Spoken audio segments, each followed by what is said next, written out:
구운몽 김만중. 중국 당나라 때 육관대사가 남학 형산에서 설법을 하였는데 제자 중 성진이 가장 총명하였다. 어느 날 성진은 육관대사의 명으로 동정 용왕을 만나러 갔다가 권유에 못 이겨 술을 마시고 시흥이 올라 돌아오는 길에 팔선녀를 만나 서로 희롱하였다. 이 일로 성진이 속세로 나가고 싶다는 욕망을 품자 육관대사는 성진이 당나라 양소유로 환생하는 꿈을 꾸게 한다. 양소유는 장원 급제하고 황제의 총애를 받으며 환생한 팔선녀들을 한 명 한 명 만나 인연을 맺는다.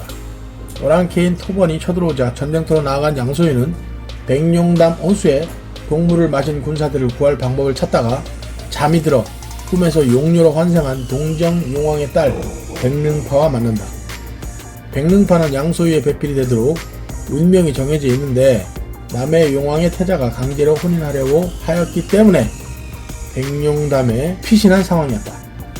이러한 백능파의 근심과 한이 호수에 끼쳐 백룡담의 물이 동물로 변한 것이었다. 이에 양소유는 백능파와 연을 맺고 남의 용왕의 태자와 전투를 벌인다. 작품에 대하여 김만중이 유배 중 어머니를 위로하기 위해 썼다고 알려져 있다. 한문본과 한글본이 모두 전하며 200여 종의 이본이 존재할 만큼 널리 읽혔던 소설이다.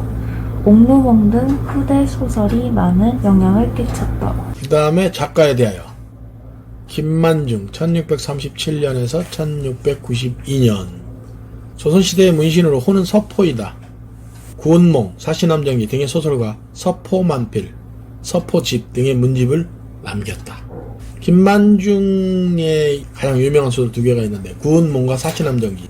요 구운몽과 사시남정기는 둘 다 한글 소설이야. 한글로 쓴 소설 중에서는 꽤 유명한 그런 소설이다. 여기 나오는 구운몽은 제목 자체가 구운, 아홉 구자고 운자가 구름 운자야. 그래서 9개의 구름 같은 이야기 뭐 이런 거야. 그래서 구운은 9명을 뜻하기도 해. 즉 주인공 성진과 팔선녀. 맨 앞에서 왜 팔선녀와 희롱했다 하는 장면이 나오잖아. 꿈속에서 성진과 팔선녀가 인연을 맺어서 2부 6첩. 원래는 1부 7첩이어야 되는데 왜 2부 6첩이냐면 늦게 만난 공주가 있어서 그래.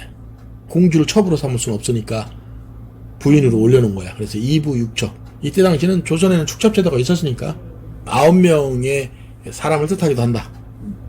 그렇게 해서 인연을 맺어서 속세에서 현세에서 영화를 누리다가 다시 들어간다. 그래서 구운몽은 현실, 꿈, 현실 이렇게 되는데 현실은 사실은 신의 세계야. 오히려 현실이 꿈 같은 거야. 꿈속이 현실이고 그 다음에 다시 꿈에서 깨어난 현실은 실제로는 현실 세계가 아닌 이상 세계지. 그렇게 돼 있어. 그래서 실제로는 구운몽의 구조가 현실, 꿈, 현실인데 실제 세계는 꿈, 현실, 꿈 이런 거와 비슷하게 돼 있다. 그래서 현실 세계에서는 팔선녀를 만나는 거야. 꿈에서는 실제로 8명을 만나. 팔선녀도 전부 꿈을 꾸는 거야. 팔선녀도 꿈속에서 양소유와 만나서 인연을 맺어서 영화를 누리는 그런 꿈이다. 김만중이 왜 구운몽을 썼냐 하면 유배 갔는데 노모, 늙은 어머님이 나이가 많이 드셨잖아. 네. 그러니까 죽음에 대한 두려움이 많을 거잖아. 그래서 어머님을 위해서 구운몽을 쓴 거야. 그러니까 현실 세계와 나중에 죽었을 때 저승 세계가 구별이 없습니다. 어머님 죽음을 들어가지 마세요. 그런 의미로 줬다. 그 다음에 김만중은 자주 이름을 듣게 돼. 네가 앞으로. 네. 그건 서포만필 때문이야. 서포는 김만중의 호야. 그래서 서포 김만중, 서포 만필, 만필이 여러 가지 글을 썼다라는 뜻이겠지. 서포만필에 뭐가 나오냐면 바로 정철의 관동별곡, 삼인곡, 송미인곡에 대한 평이 나와. 정철의 가사 3편의 평 때문에 김만중의 이름이 많이 나온다. 나중에 보게 될 것이다. 전체 구성을 한번 볼게. 8단 현실 육관대사의 명으로 용궁에 간 성진은 용왕의 대접을 받아 술을 마시고 돌아오는 길에 팔선녀를 만나 수작을 부림. 전개 현실 성진은 선녀들을 그리워하며 부귀영화만을 생각하다 육관대사가 인간 세상에 환상하는 꿈을 꾸게 하여 속세를 추방되고 양소유로 환생함. 위기, 꿈. 양소유는 입신양면하여 부귀영화를 누림. 절정, 꿈.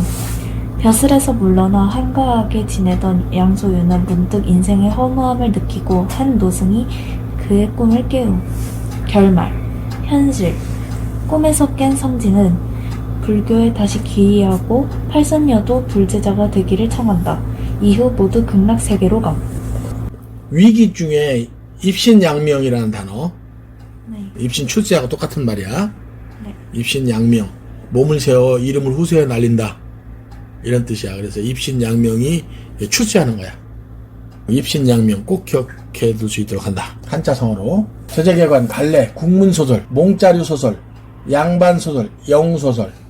뭐 국문소설이 한글로 썼다는 얘기고, 네. 몽자류 소설은 끝에가 몽으로 끝나는 소설이야. 군몽. 그래서 몽자류 소설에 영향을 많이 줬어. 그래서 옥루몽 등에 영향을 줬다 그랬지. 그것도 옥루몽, 몽자로 끝나잖아. 이게 꿈몽자야. 그래서 꿈을 꾸는 소설일 때는 꿈속에 들어갔다 다시 현실로 돌아오는 꿈을 꿀 때는 전부 몽자류 소설이라고. 꿈몽자가 들어간 소설이다. 그 다음에 양반소설. 지은이 자체가 김만중이니까. 성격, 전기적, 불교적, 이상적. 성격의 전기적. 네. 전기를 잘 봐야 돼. 요거는 우리가 얘기하는 무슨 전 이런 거하고는 틀려. 일대기를 다루는 전기하고 달라. 기자가 달라. 고전소설이 시험에 나오면 1번이 전기성이야. 기자가 기계할 기자야. 그러니까 비현실적이라고. 고전소설의 특징 1번 그럼 뭐라고? 전기성. 그래서 홍길동이 요술 부리는 거, 날아다니고 도술 부리는 거, 비현실적인 거, 저승세계, 용궁, 신선의 세계, 다 비현실적이지. 네. 요게 전기적이야. 그래서 다른 말로 전기성 그렇게 해. 그래서 특징 1번 그럼 뭐라고? 전기.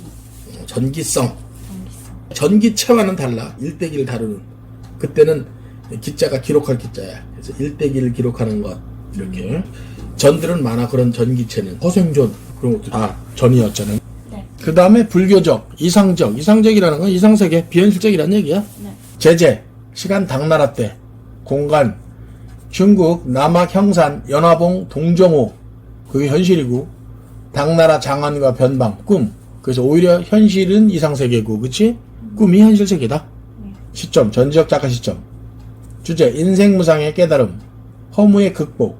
특징, 현실, 꿈, 현실의 환몽구조로 이루어짐. 환몽구조, 왔다 갔다 하는 거. 네.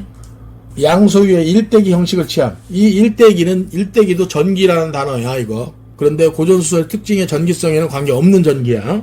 그 다음에 유교, 불교, 도교 사상이 나타나며 불교의 공사상이 중심을 이룬다. 공사상이. 뭐 불교의 공사상이 인생무상이야. 공술의 공수고 빈손으로 왔다 빈손으로 가는 거야. 공, 빌공자야. 유기 부분부터 양소유의 입신양명이 보이는. 밤이 아직 밝지 않았는데 갑자기 급한 천둥소리가 한번 나더니 수정궁전이 마치 키 까부르듯 흔들렸다. 키 까부르는 게 뭐야? 키 알아? 키? 옛날에 쌀 같은 경우 돌하고 나눌 때 넓적하게 생겨서 아래 위로 흔들면 돌 같은 거 무거운 거는 밖으로 나가고 쌀 안쪽으로 들어오고. 본 적 있어? 키? 그게 키야. 키. 또 잘 생각해. 예전에 어렸을 때 꼬마들이 오줌을 싸면 키를 씌워서 옆집 가서 소금 묻어와 이렇게 했어. 그때 쓰는 게 바로 그게 또 키야. 까부르던 키야. 시녀가 급하게 아뢰었다. 큰 화가 났습니다. 남의 태자가 무수한 군병을 이끌고 앞산에 진을 치고서는 양원수와 자웅을 결판내고자 합니다. 양원수가 바로 주인공 양소유야. 용녀가 상서를 깨우며 말하였다. 상서는 높은 벼슬이야. 여기서는 뭐 당연히 상서는 양소유를 얘기해. 양소유를 깨우며 말하였다. 제가 처음에 난군을 만류한 것은 이 일을 걱정해서였습니다. 상서가 크게 화를 내며 말했다. 미친 아이놈이 어찌 이다지도 무례하단 말인가? 우습게 보겠네요. 소매를 떨치고 일어나 말에 올라 물 밖으로 박차고 나가는 남해군이 이미 백룡담을 에워싸고 있었다. 상서가 삼군을 주의하여 태자와 대처하였다. 남해 진중에서 북소리 진동하더니 태자가 말을 박차고 나오며 큰 소리로 책망해 말하였다. 드디어 전투가 벌어지기 직전이네요. 양소유가 남의 혼사를 깨뜨리고 남의 철을 겁탈했으니 맹석호 너와 하늘 땅 사이에 함께 서지 않겠다. 이건 무슨 소리냐면 남의 태자가 원래는 백릉파와 강제로 혼인하려고 했다 그랬지. 네. 예, 근데 양소유가 이를 저지했다는 얘기지. 상서가 또한 말을 달려나가서 큰 소리로 웃으며 말하였다. 동정호 따님이 나를 따르는 것은 처음 날 때 이미 천주에 기록되었던 바이니 나는 다만 하늘의 명령에 순종할 뿐이다. 천조에 기록되다? 이건 뭐 하늘이 맺어줬다는 얘기네, 그지? 네. 하늘이 맺어줬다.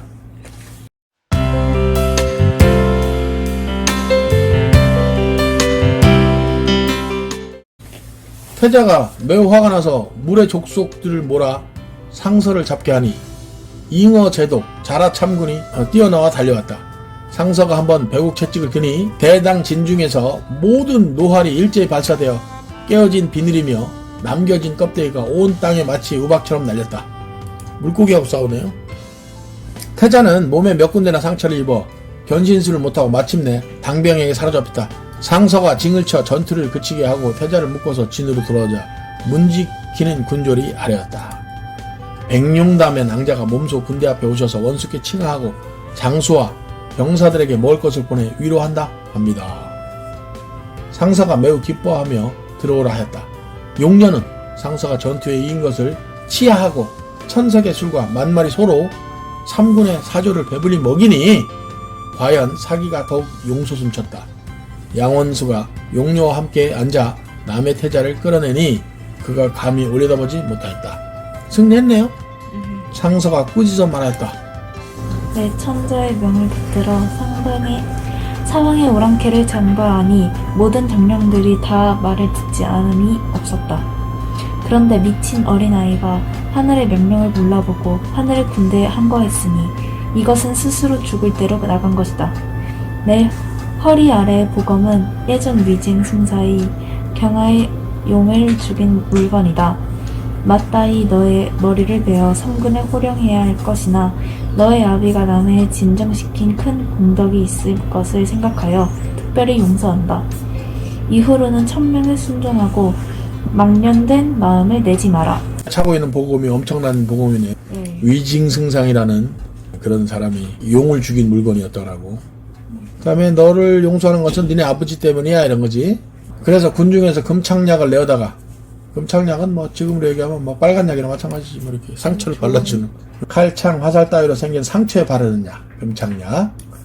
금착약을 내어다가 태자의 상처에 발라주고 놓아 보냈다. 태자가 머리를 쌓고 마치 쥐가 숨듯 돌아갔다.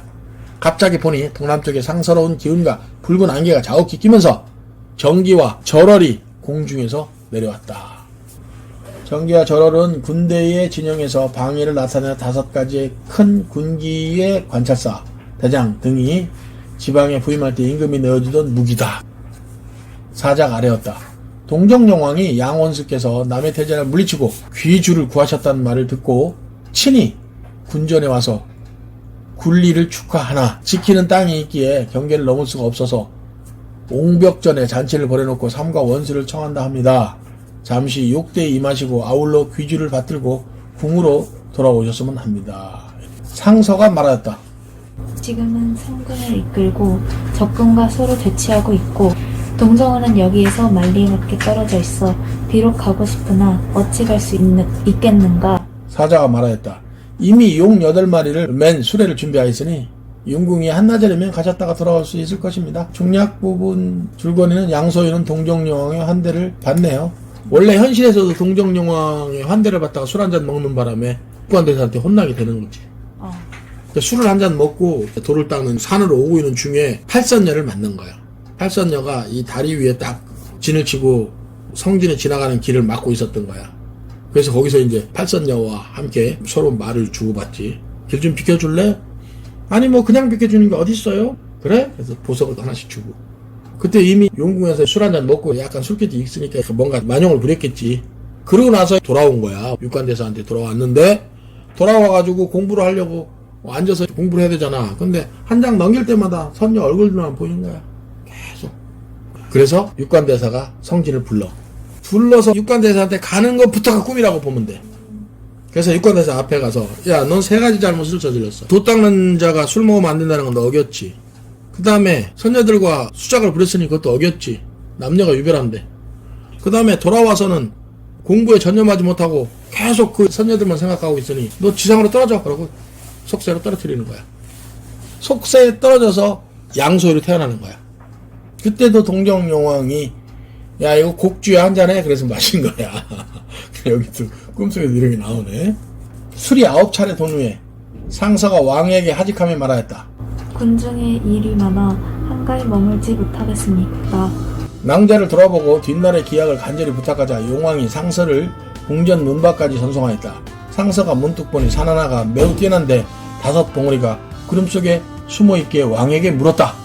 이 산의 이름은 무엇입니까?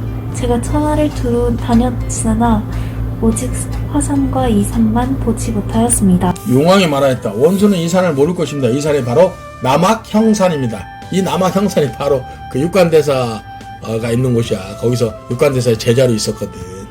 상서가 말하였다. 어떻게 하면 남악을 구경할 수 있겠습니까? 왕이 말하였다. 해가 아직 저물지 않았으니 잠시 가서 구경하면 진영에 돌아가실 수 있을 것입니다. 상서가 수레에 오르자 벌써 산 아래에 도착하였다.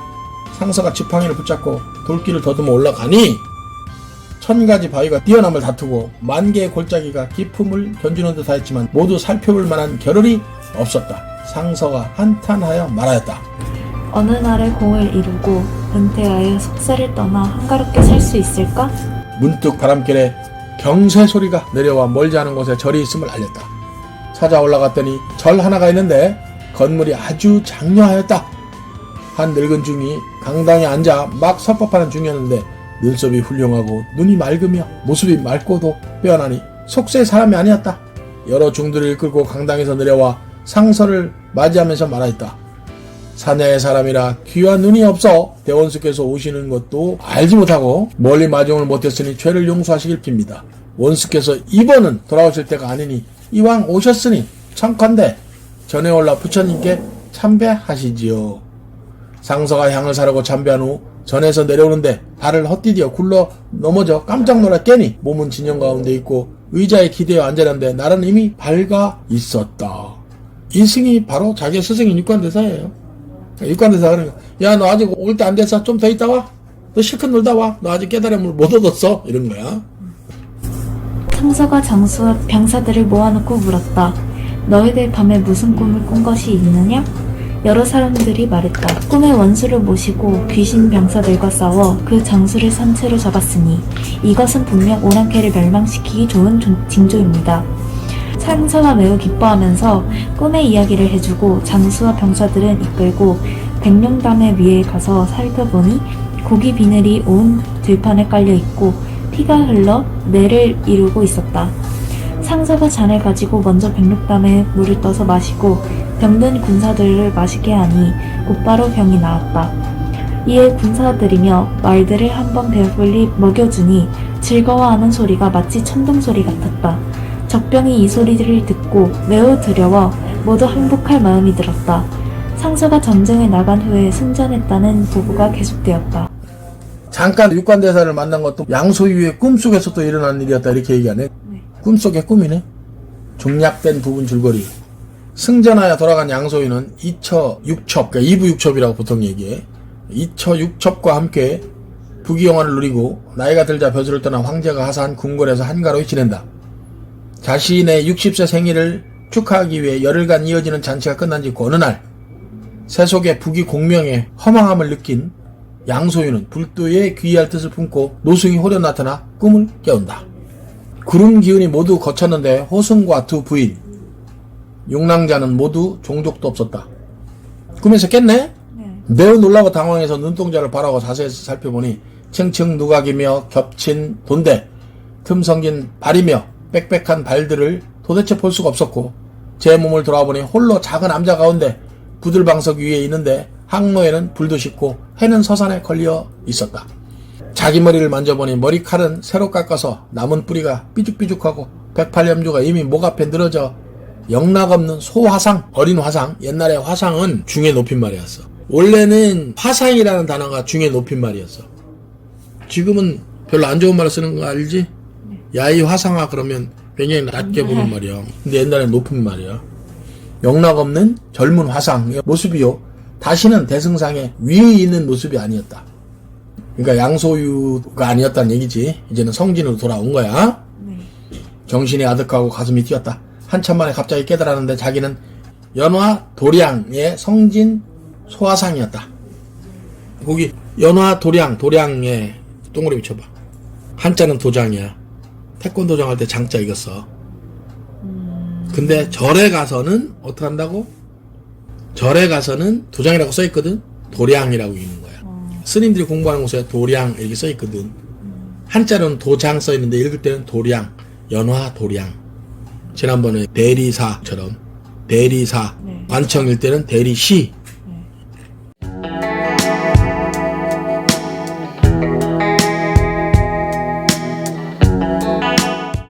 기억을 더듬으니 처음에 사부의 견책을 입어 역사를 따라 풍도에 갔다가 사람의 세상으로 환생해 양씨의 집의 아들이 되어 일찍이 장원하여 한림학사의 관직에 올랐고 나가면 삼군의 장수요 들어오면 백관을 청발하였다. 상수하여 물러나기를 청하여 만사를 떠나 한가롭게 지내면서 두 부인 육낭자와 함께 노래를 하고 춤추는 것을 보고 검은 고를 타는 것을 들으며 단란하게 술을 즐겼다. 새벽부터 저물 때까지 놀았던 것이 모두 한바탕 봄꿈 속의 일뿐이었어서 이에 말했다. 이것은 필시 사부께서 한순간의 마음이 그릇됨을 아시고 인간 세상에 꿈을 불려 성진에게 부귀와 번화한 일이며 남녀의 정욕이 모두 허망한 것임을 알게 하려 하심이었구나. 어휘 중에 견책. 네. 허물이나 잘못한 것을 꾸짖고 나무람, 풍도, 지옥을 이루는 말. 근데 여기서는 속세지. 네. 여기에서는 시험 포인트가 두 개가 있어. 한자 성어가 두 군데 있어. 네. 줄 쳐봐.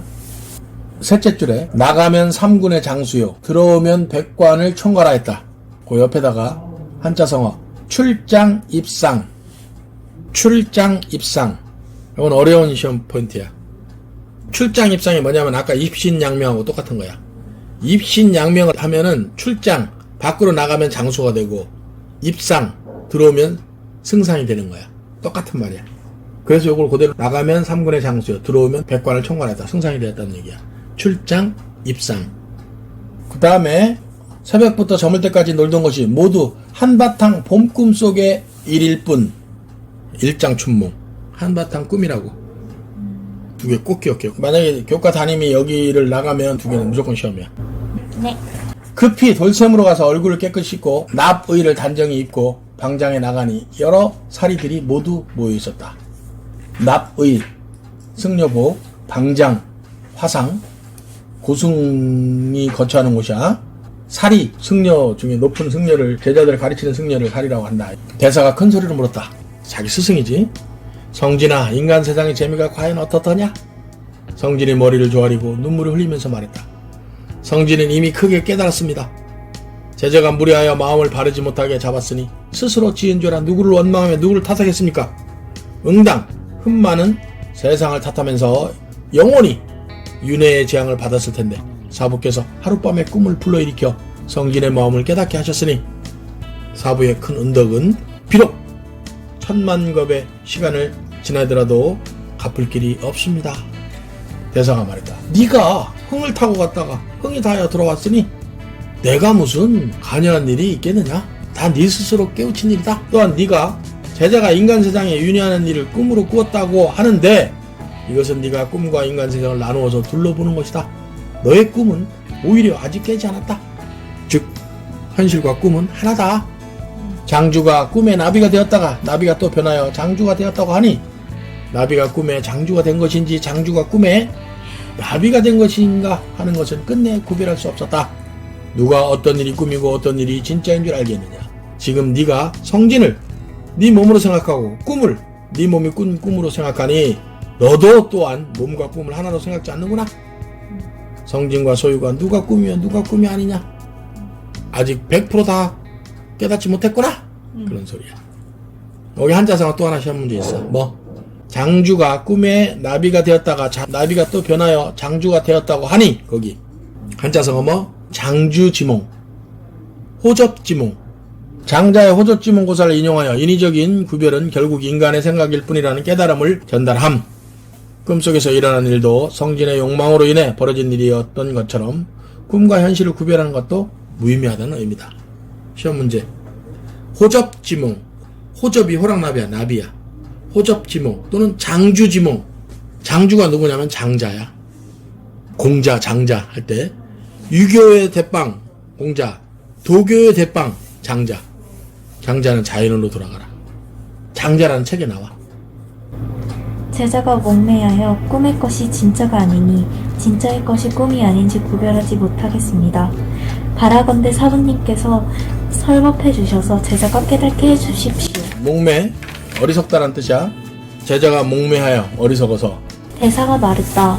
내 마땅히 금강경의 대법을 설법하여 너의 마음을 깨닫게 해주겠다만 마땅히 새로 오는 제자가 있을 터이니 너는 조금만 기다려라. 말이 채 끝나기도 전에 대문을 지키는 도인이 들어와 고했다. 어제 왔던 위부인 아래에 선녀 8사람이 또 와서 대사께 뵙기를 청합니다. 양소유와 이 작품의 인물간 관계를 정리하자. 이거는 뭐 내용 정리에 해당하니까 금방 할 수 있지. 네. 백능파, 동정용왕, 노승. 현실에서는 백능파는 성진과 수작하던 8사녀 중에 한 명이지, 그지? 네. 꿈에서는 동정용왕의 딸이며 남해용왕의 태자가 강제로 혼인하려고 한 상태였는데 그걸 구하고 양소유와 결혼하지. 네. 현실에서 동정용왕은 육관대사의 설법을 들으러 왔었으며 답례차 누가 방문해? 성진이 육관대사의 제자로서 방문했는데 그때 술을 권해서 술을 마시게 되는 거고, 꿈속에서는 백릉파의 아버지로 백룡담에서의 전투에서 양소유가 승리하자 축하를 열어줬지. 네. 현실에서 노승은 성진의 스승인 육관대사고 당연히 꿈에서는 성진의 스승이었던 육관대사지.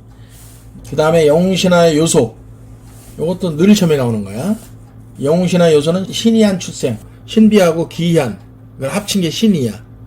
신비하고 기이한 출생이어야 돼. 그런데 양소유의 영웅적 면모를 보면 양소유는 신선인 양처사의 아들로 태어나지. 그 다음에 영웅신화의 요소에 보면 비범한 능력으로 위기를 극복하여 초월적인 조력자의 도움을 받게 되고, 이쪽에서는 백릉파와 강제로 혼인하려 했던 남의 태자를 물리치고 백릉파의 조력을 받아서 동물의 문제를 해결하고 모든 전투에서 승승장구하고, 영웅신화 요소에서는 위협을 달성하고 양소유는 부귀공명을 누린다. 그 다음에 성진과 양소유의 삶을 다음과 같이 정리해보자 해서 현실, 꿈, 현실. 이것도 항상 나오는 거야. 네. 현실, 성진이 불길을 닦다가 이에 회의를 느끼고 속세의 삶을 희망함. 꿈, 양소유로 태어나 모든 것을 성취하지만 곧 이에 회의를 느끼고 불도에 귀하고자 함. 현실, 성진이 그간의 회의를 참여하면서 세속적 욕망의 허망을 깨닫고 불도에 정진하고자 함. 이 작품에 대한 해설들이 좀 있네? 이재라는 사람이 삼관기에서 이런 말을 했대. 패설에 구운몽이라는 것이 있는데, 패설은 우리가 뭐 여궁패설해서 뭐 일반적으로 민간에 돌아다니는 글들을 패설이라고 했어. 네. 소설 전에 소설과 비슷한 걸 패설이라고 했던 것 같아. 패설에 구운몽이라는 것이 있는데 서포가 지은 것이다. 대체적인 뜻은 공명과 부귀를 일장춘몽으로 돌린 것인데, 요컨대 대부인의 근심을 풀어드리고자, 대부인이 바로 김만중의 어머님이야. 대부인의 근심을 풀어드리고자 한 것이다. 그 책이 규중에서 성행하여 내가 어렸을 때 여러 번 그 이야기를 들었다. 그 다음에 영조 때 승정원 일기에도 들어있다네. 상이 이르기를 내 마음이 고달프다. 내 마음의 고달픔으로 유신들 또한 필시 고달플 것임을 헤아릴 수 있노라. 유신이라는 것은 뭐 젊은 신하들을 얘기하겠지. 홍봉하니 아래기를 이것 구운몽으로 뜻을 두시어 마음을 머무른 채 완상하여 들으시면 주무시는 긴긴 밤 동안 성체에 뒤척이는 괴로움을 잊으실 수 있을 것입니다. 네. 현실적인 괴로움을 잊을 수 있을 거예요. 네. 이런 얘기네요. 그 다음에 조신지몽을 구운몽과 견지하려고 해요. 조신지몽. 조신의 꿈이란 뜻이야. 여기는 살짝 조금 꿈을 꾸는데 안 좋은 꿈. 그러니까 구운몽과 완전 반대되는 거야. 네. 조신은 인간이 맛볼 수 있는 모든 고통을 맛보고 네. 꿈에서 깨어나. 꿈에서 고통을. 조신지몽. 조신은 장원에 와서 태수 김은공의 딸을 좋아하여 깊이 마음에 품게 됐다. 여러 번 낙산사 가는보살 앞에 가서 남몰래 그 여인과 인연을 맺게 해달라고 빌었다. 이로부터 몇 회 뒤 그 여인에게 배필이 생겼다. 그는 또 불당 앞에 가서 관음보살이 자기의 소원을 들어주지 않는다고 원망하여 날이 저물도록 슬피 울다가 그리워하는 마음에 지쳐서 잠깐 잠이 들었다. 꿈속에 갑자기 김신앙자가 기쁜 낯빛이라고 문으로 들어와 활짝 웃으면서 말했다. 저는 일찍부터 스님을 잠깐 뵙고 알게 되어 마음속으로 사랑해서 잠시도 잊지 못했으나 부모의 명을 못 이겨 억지로 딴 사람에게 실갔다가 이제 부부가 되기를 원해서 왔습니다. 이에 조씨는 매우 기뻐하며 그녀와 함께 고향으로 돌아왔다. 조씨는 그녀와 40여 년간 같이 살면서 자녀 5을 두었다. 집은 다만 4벽뿐이고 좋지 못한 음식마저도 계속 먹을 수가 없어서 마침내 꼴이 많이 아니게 되어 식구들이 일끌고 사방으로 다니면서 얻어먹고 지냈다. 이렇게 10년 동안 초야로 두루 다니니 옷은 여러 조각으로 찢어져 몸도 가릴 수가 없었다. 마침 명주 해연령을 지나가는데 15세 되는 큰아이가 갑자기 굶어 죽자 통곡하면서 길가에 묻었다. 남은 4식구를 데리고 그들 내외는 우곡현 지금의 우연에 이르러 길가에서 초가집을 짓고 살았다. 이제 내외는 늙고 병들었다. 게다가 굶주려서 일어나지도 못하니 10살 된 계집아이가 밥을 빌어다 먹는데 다니다가 마을 개에게 물렸다. 아프다며 울며 앞에 들어놓으니 부모도 목이 메어 눈물을 흘렸다. 온갖 고통과 시달림을 당하네요. 뒷부분 줄거니 이렇게 됐네요. 조씨는 그의 아내가 인연을 맺고 느낀 기쁨이 곧 근심의 씨앗이었음을 말하며 이만 헤어지자고 하자 이를 기꺼이 받아들인다. 아내와 이별하는 순간 조씨는 잠에서 깨고 자신의 머리카락과 수염이 하얗게 샌 것을 알게 됐다. 하얗게 된 거예요? 그렇다는 거지. 옛날에도 너 혹시 그거 알아? 중국 영화 중에 백발마녀전. 사랑에 배신을 당했어. 이별의 고통이 너무 심해서 머리가 백발로 변해. 꿈을 뭔가 고통을 겪었는데도. 고통을 겪었으니까 너무 고통스러워서 머리가 하얗게 변해버린 거야. 그래서 마녀가 된 거야. 즉 세상 사람들을 싫어하는, 왜? 정인에게 배신당했으니까. 그래서 무시무시한 무술을 가지고 있었는데 그냥 아무나 해치는 거야, 마음에 안 들면. 그래서 백발마녀, 중국 영화 백발마녀전 유명해. 구운몽과 조신지명의 차이. 성기는 입신양명, 혼인 등 꿈꾸던 모든 것을 꿈속에서 이루고, 거꾸로 얘는 조씨는 원하던 이와 인연을 맺었으나 고통스러운 삶을 살게 되고, 성진은 욕망하던 모든 것을 성취하고 덧없음을 깨달아 불도에 정진하는데, 조씨는 욕망하던 것을 성하였으나 삶의 고통을 겪고 욕망 자체가 고통의 근원임을 깨달아 불도에 정진하게 되고, 구운몽은 꿈속에서 양소유라는 다른 인물이 되는데, 조신지몽에서는 꿈속에서도 여전히 조신이라는 인물이다. 그러네요. 어느 쪽이 그 일장춘몽이라는데 또는 인생무상이라는데 더 설득력이 있느냐라는 얘기야. 생각한 사람에 따라서는 다르겠지. 기왕에 꿀꿀 바에는 구운몽이 난가? 그쵸. 굳이 꿈에서까지 고통 쓰고 살아야 되나?